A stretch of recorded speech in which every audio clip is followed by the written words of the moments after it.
خليني أقول لك الحقيقة اللي محدش عايز يقولها. حياتك مش واقفة بسبب الظروف ولا بسبب الناس ولا بسبب الحظ. حياتك واقفة علشانك أنت، وأنا هقولك إزاي دلوقتي. بس استعد تسمع كلام هيوجعك، بس بإذن الله يفوقك. السلام عليكم ورحمة الله وبركاته. أهلا وسهلا بيكم في الفيديو بتاع النهاردة. هنقول فيه السبع أسباب اللي مخلية حياتنا واقفة ومنتطورش فيها ومنطلعش فيها لقدام. رقم واحد، لأننا بقينا مختلفين هروب. أيوة، محترفين هروب. تفتح موبايلك 6 ساعات في اليوم وتقول لنفسك ابدأ بكرة، بكرة بقى بعده، وبعده بقى الأسبوع الجاي، وأنت فاكر إن الزمن واقف، لأنه الوحيد اللي ما بيقفش ما بيستناش حد. أنت مش محتاج وقت، أنت محتاج إن أنت تبطل تهرب. رقم اتنين، لأننا مستنيين اللحظة المثالية، وعلى فكرة هي مش موجودة. أنت مستني يوم تصحى فيه فايق ورايق ومزاجك حلو والدنيا تمام وزي الفل عشان تتحرك أو تاخد خطوة. بس المفاجأة، اللحظة دي مش هتيجي، ولو جت هتشغل نفسك بحاجة تانية. أنت بتحاول تبني مستقبل بمشاعر مؤقتة، بمشاعر متغيرة، بس الالتزام هو اللي بيخليك تتحرك.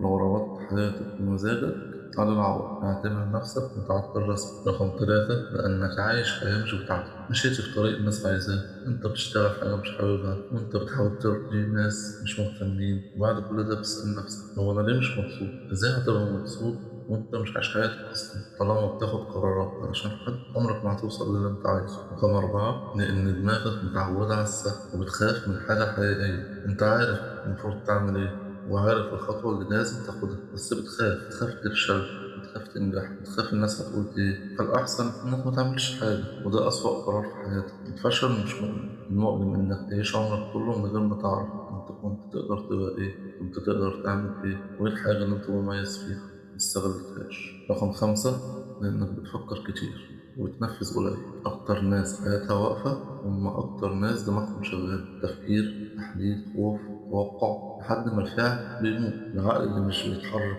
وبينتج وبيمشي بيتحول لسلم.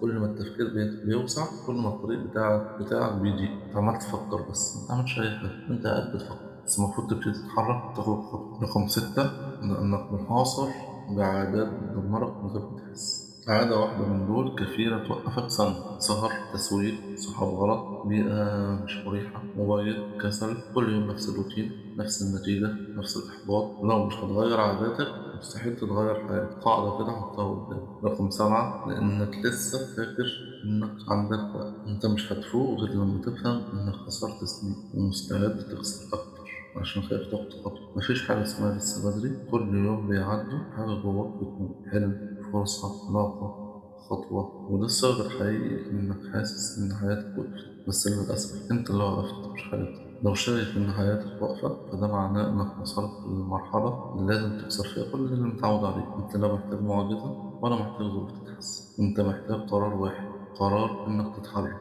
حتى لو خطوة بسيطة، صغيرة، غبية، خطوة خوف، بس المهم إنك أخدت خطوة. اسمعني كويس، العالم مش هيستناك، الوقت ما بيرجعش تاني، والفرص مش هتدق على بابك تاني. انت لو مخدتش خطوة دلوقتي، بعد شهر هتبص وراك وتقول يا ريتني بدأت يوم. ابدأ النهاردة، حتى لو عقلك بيقولك مش جاهز. انت مش محتاج تبقى جاهز، انت بس محتاج تتحرك وتاخد الخطوة. لو عجبكم الفيديو بتاع النهاردة يا ريت تقولي رأيكم في الكومنتات، ولو حد عنده أفكار أو عايز يشارك آراءه يقول لي في الكومنتات. وأشوفكم الحلقة الجاية إن شاء الله. ما تنساش تعمل لايك للفيديو وتشترك في القناة. والسلام عليكم ورحمة الله وبركاته.